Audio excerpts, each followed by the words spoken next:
एक बार एक युवक गौतम बुद्ध के पास आया और गौतम बुद्ध से बोला कि हे बुद्ध, मेरे मन में इतने गंदे विचार क्यों आते हैं। मैं नहीं चाहता कि मेरे मन में गंदे विचार आए, पर मेरे मन में हमेशा काम वासना के विचार चलते रहते हैं और मैं इनके बारे में सोच सोचकर बहुत परेशान होता हूँ। मेरी ऊर्जा और समय ये सब सोचने में ही नष्ट हो जाते हैं और इन सब विचारों की वजह से मैं कभी भी शांत नहीं रह पाता और मैं हमेशा इस स्त्रियों को देखकर मोहित हो जाता हूँ, अपने आप को रोक ही नहीं पाता।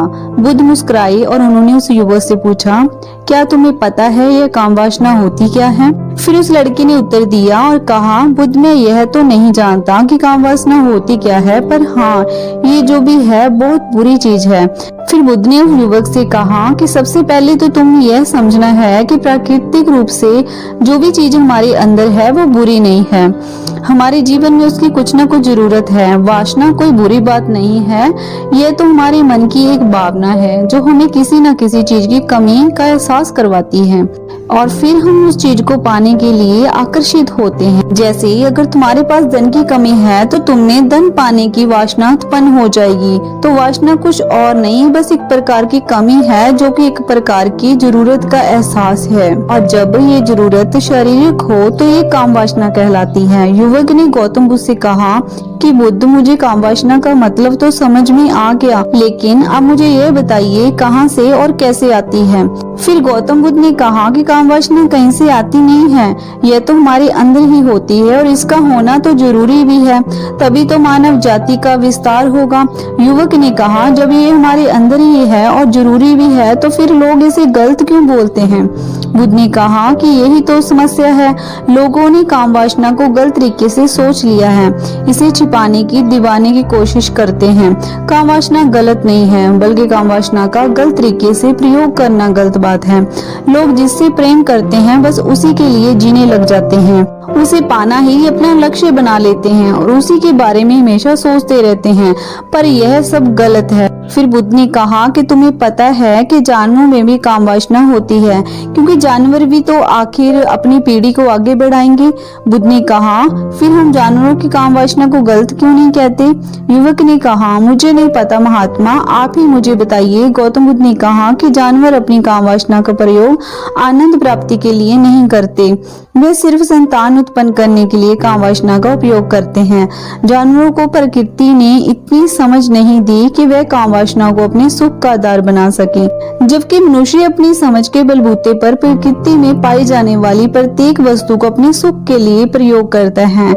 हम इंसानों ने ही काम वासना को अपने सुख का साधन बना लिया है, जबकि प्रकृति ने हमें अपने वंश को आगे बढ़ाने के लिए दिया था, लेकिन इंसानों ने इसे अपने जीवन का परम लक्ष्य बना रखा है और इस तरह से काम वासना का बेलगाम हो जाना गलत है। फिर युवक ने पूछा, महात्मा, ये काम वासना हम पर हावी क्यों होती है और क्यों ये बेलगाम हो जाती है? तब गौतम बुद्ध ने कहा कि सुनो, अब जो तुम्हें बताऊंगा उसे तुम ध्यान पूर्वक सुनना। काम वासना का सारा खेल तुम्हें समझ आ जाएगा, तुम्हें तुम्हारे सारे सवालों का जवाब मिल जाएगा, बस तुम्हें ध्यान से सुनकर समझना है। फिर गौतम बुद्ध युवक को बताना शुरू किया। एक बार की बात है कि आश्रम में गुरु और उसके शिष्य रहा करते थे, जिससे रोजाना आश्रम के बाहर स्थित गांव में भिक्षा लेने के लिए जाते और उसी आश्रम के एक शिष्य जिस गांव में भिक्षा लेने जाता था, रास्ते में एक नदी पड़ती थी, जिससे रोज उसी रास्ते में भिक्षा लेने जाता था। एक दिन उसने देखा कि एक लड़का पेड़ के पीछे छिपा है और वह लड़के के पास गया और उससे जाकर बोला, भाई, तुम इस पेड़ के पीछे छिपकर क्या देख रहे हो? लड़के ने कहा, अरे तुझे नहीं दिख रहा क्या कि मैं क्या देख रहा हूँ? तब उसने नदी की तरफ देखा तो वहाँ पर कुछ लड़कियां पानी भर रही थी। वह लड़कियां 14-15 साल की होंगी। तब उस लड़के ने कहा, अरे भाई, वहाँ पर तो लड़कियां पानी भर रही हैं, इसमें छिपकर देखने वाली क्या बात है? तब वो लड़का शीशे की तरफ देखकर उसे कहता है, अरे पागल, तुम्हें दिखाई नहीं दे रहा क्या?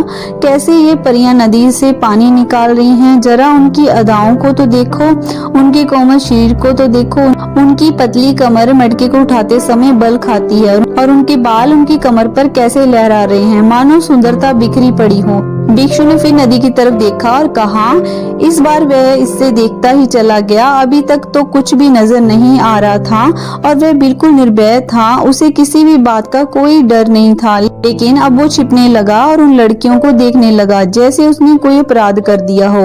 और जब वो छिपकर उन लड़कियों को देख रहा था तभी वो अचानक अंदर से कांप गया और उसने कहा कि ये मैं क्या कर रहा हूँ, मैं जो कर रहा हूँ वो सही नहीं है, मुझे यहाँ से चले जाना चाहिए। फिर वह जल्दी से वहाँ से चला जाता है। आश्रम जाकर वो अपने कार्यों में लग गया, लेकिन जो अभी वह देखकर आया वही उसकी आंखों के सामने बार बार आ रहा था।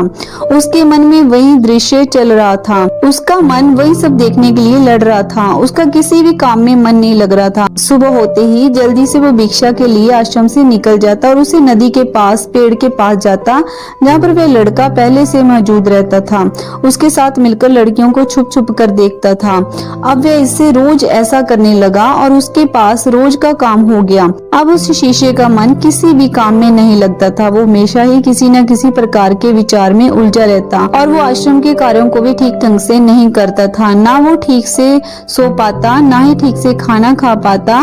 उसका मन बार बार लड़कियों के सौंदर्य को देखने के लिए ललाहित रहता। जब गुरु शिक्षा देते थे तब भी उसके हिस्से का मन और विचारों में खोया रहता और गुरु ने अपने शिष्य की इन हरकतों को बांप लिया। तब एक दिन गुरु ने शिष्य को अपने पास बुलाया और कहा कि आज से मैं तुम्हारे साथ भिक्षा मांगने चलूंगा, तुम और मैं साथ साथ भिक्षा मांगने चलेंगे। तभी गुरु को मना करते हुए बोला, नहीं गुरुदेव, आप परेशान क्यों हो रहे हो, मैं अकेला ही ठीक से भिक्षा मांग सकता हूँ। गुरु ने शिष्य से कहा, ठीक है, तुम अकेले ही भिक्षा मांगने जाओ। जिससे तुरंत वहाँ से भिक्षा मांगने के लिए निकल गया और शिष्य के जाने के बाद गुरु भी आश्रम से निकल गए और शिष्य का पीछा करने लगे। वो कहाँ जाता है, किससे मिलता है, यह सब देखने के लिए उसके पीछे पीछे चलने लगे। थोड़ी दूर जाने के बाद गुरु ने देखा कि उनका शिष्य एक लड़के के साथ एक पेड़ के पीछे अपराधी की तरह छिपा हुआ है और छिपकर कुछ देख रहा था। गुरु भी अपने शिष्य के पीछे जाकर खड़े हो गए कि आखिर उनका शिष्य क्या देख रहा है, जिसे देखने के लिए वो पेड़ के पीछे अपराधियों की तरह छिपा पड़ा है। गुरु ने देखा कि उनका शिष्य पेड़ के पीछे छुपकर लड़कियों को देख रहा था जो कि नदी से पानी भर रही थी। तभी गुरु ने शिष्य को कहा कि तुम क्या देख रहे हो। अपने गुरु की आवाज सुनकर वह इससे घबरा गया और उसके पसीने छूटने लगे। वह थर-थर कांपने लगा जैसे किसी चोर को चोरी करते समय रंगे हाथी पकड़ लिया गया हो। उसकी हालत खराब हो गई, वो कुछ नहीं बोल रहा था। दूसरा जो शिष्य के साथ था वहाँ से भाग निकला, जिससे घबराया हुआ उसके मुंह से कुछ टूटे फूटे शब्द ही बाहर निकल रहे थे। अपने गुरु से नजर भी नहीं मिला रहा था। गुरु ने शिष्य की तरफ देखा और कहा कि मेरा शिष्य तो निर्भय था, उसे तो किसी भी चीज का डर नहीं था, लेकिन ये क्या, तुम तो डर के मारे कांप रहे हो। जिससे इन्हें गुरु से कहा, मुझे माफ कर दो गुरुदेव, मेरा इसमें कोई दोष नहीं है। उस लड़के ने मुझे बहका दिया था, लेकिन आपसे मैं वादा करता हूँ कि आज के बाद मैं ऐसा कभी दोबारा नहीं करूँगा, मुझे माफ कर दो गुरुदेव। गुरु ने शिष्य से कहा, कोई बात नहीं, इस बार तुम ध्यान रखना, हम जैसी संगति करते हैं वैसा ही फल हमें प्राप्त होता है। हम जैसी संगति करते हैं उनके विचार हमारे अंदर प्रवेश करते हैं, इसलिए अच्छी संगति करो जिससे तुम्हारे अंदर अच्छे विचार उत्पन्न हो।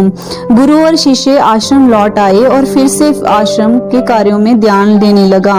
उस शिष्य ने उस रास्ते को छोड़ दिया और दूसरे रास्ते जाने लगा। अब वो अपने काम में ध्यान लगाने लगा, लेकिन धीरे धीरे उसके अंदर क्रोध उत्पन्न हो गया और फिर वो क्रोध करने लगा, बेचैन होने लगा। अब वो सही समय पर भोजन भी नहीं करता था। एक रात गुरु शिष्य के पास आए और उसे बोले कि अब तक तुमने कितनी बार अपना वादा तोड़ दिया। यह सुनकर शिष्य अपने गुरु के चरणों में गिर गया और रोते रोते उसने गुरु से कहा, गुरुदेव, मैं कई बार अपना वादा तोड़ चुका हूँ, फिर वादा कर लेता हूँ लेकिन हर बार वादा तोड़ देता हूँ।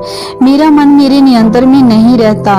मैं बहुत कोशिश करता हूँ कि मैं अपने मन के सारे बुरे विचारों को निकाल दूं, लेकिन मैं चाहकर भी ऐसा नहीं कर पा रहा। फिर गुरु ने शिष्य को कहा, चलो मेरे साथ आश्रम के बगीचे में चलो, और शिष्य से कहा, देखो इस नदी का पानी इन पौधों तक आ रहा है और ये पानी निरंतर बहाव से आ रहा है, क्या तुम इस पानी के बहाव को रोक सकते हो। शिष्य ने कहा कि गुरुदेव, मैं इस बहाव को रोक सकता हूँ। फिर शिष्य ने मिट्टी उठाकर उस नाली में डाल दी और पानी थोड़ी देर के लिए रुक गया। फिर थोड़ी देर बाद रेत के ऊपर से पानी आ गया। गुरु ने शिष्य से कहा, अरे ये क्या, पानी रुका नहीं। फिर से उसने कंकर पत्थर उठाकर उस नाली में डाल दिए। फिर थोड़ी देर के लिए पानी रुक गया, लेकिन फिर थोड़ी देर बाद उन कंकर पत्थर के ऊपर से पानी निकल आया। फिर गुरु ने कहा, इससे यह क्या हुआ, पानी तो फिर से आ गया। तुम तो बोल रहे थे कि मैं इसे रोक दूंगा। हम किसी काम को रोकना चाहें तो क्या हम उसे रोक नहीं सकते?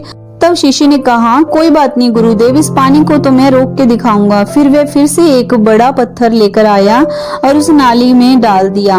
पानी रुक गया। तब गुरु से कहा कि देखा गुरुदेव, मैंने कहा था कि पानी को मैं रोक दूंगा। मैंने पानी को रोक दिखाया, आपकी बात मैंने पूरी कर दी। फिर गुरु मुस्कुराए और बोले, अच्छा जरा ध्यान से देखो, पानी रुक गया। ध्यान से देखो, इस पत्थर के आगे से पानी अपना रास्ता बदलकर फिर से आगे की तरफ आ चुका है। फिर थोड़ी देर बाद ऐसा ही हुआ। फिर गुरु ने शिष्य को समझाया कि तुम्हारे साथ भी ऐसा ही चल रहा है। तुम बार बार प्रयास कर रहे हो, हर बार तुम्हारा प्रयास टूट जाता है और ये हमेशा टूटता ही रहेगा। तुम कितना भी बड़ा पत्थर रख लो, लेकिन पानी तो अपना रास्ता बना ही लेगा। यह सब देखकर गुरु ने कहा कि गुरुदेव, क्या कोई तरीका नहीं है जिससे मैं इन गंदे विचारों से बाहर निकल सकूं? और गुरु शिष्य को नदी के पास ले गए जहाँ से उसे बगीचे में पानी नहीं आ रहा था। गुरु ने शिष्य से कहा, वो पानी इसी नदी से जा रहा है। अगर हम यहीं से रास्ता बंद कर देंगे, क्या बगीचे में जा रहा पानी हम रोक नहीं सकते? फिर शिष्य ने कहा, हाँ गुरुदेव, मैं इसे बंद कर देता हूँ, फिर बगीचे में पानी नहीं जाएगा। फिर नदी में जाने वाले रास्ते को बहुत मेहनत करके पत्थर मिट्टी डालकर बंद कर दिया। फिर शिष्य ने कहा, गुरुदेव, मैंने पानी को बंद कर दिया है, अब ये पानी बगीचे में नहीं जाएगा। तब गुरु ने कहा, अगर पानी बगीचे में नहीं जाएगा तो पेड़ पौधों को पानी कहाँ से मिलेगा? उन पेड़ पौधों को तो पानी की आवश्यकता है। उन पेड़ पौधों में कुछ पेड़ पौधे तो ऐसे हैं जिनको रोज पानी की आवश्यकता है, तो वह मुरझा जाएंगे और मर जाएंगे। उनका क्या होगा पानी के बिना? हमें वो नल खोलना ही होगा। फिर से गुरु की बात सुनकर नदी में जाने वाले पानी का रास्ता खोल दिया। तब गुरु ने शिष्य से पूछा, जिससे अगर हम इस नदी के पूरे पानी को बगीचे की तरफ मोड़ दें तो क्या होगा? तब शिष्य ने जवाब दिया, गुरुदेव, वहाँ पर जितने भी पेड़ पौधे हैं वो गलकर नष्ट हो जाएंगे, वहाँ पर कुछ नहीं बचेगा। फिर गुरु मुस्कुराए और बोले, तुम इस बात को समझो, हमें किसी भी चीज को रोकना नहीं है, बस हमें हमेशा संतुलन बनाए रखना है। कम पानी से पौधे नष्ट होते हैं, ज्यादा पानी से पौधे नष्ट होते हैं।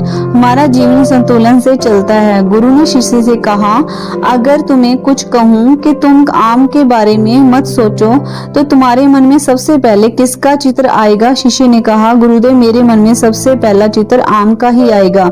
गुरु ने कहा, जब हम गंदे विचारों को जबरदस्ती रोकने का प्रयास करते हैं तो वह मजबूती के साथ हमारे अंदर घर कर जाते हैं और हमारे अंदर उठते हैं। इसीलिए हमें उन्हें कभी भी दबाने की कोशिश नहीं करनी चाहिए।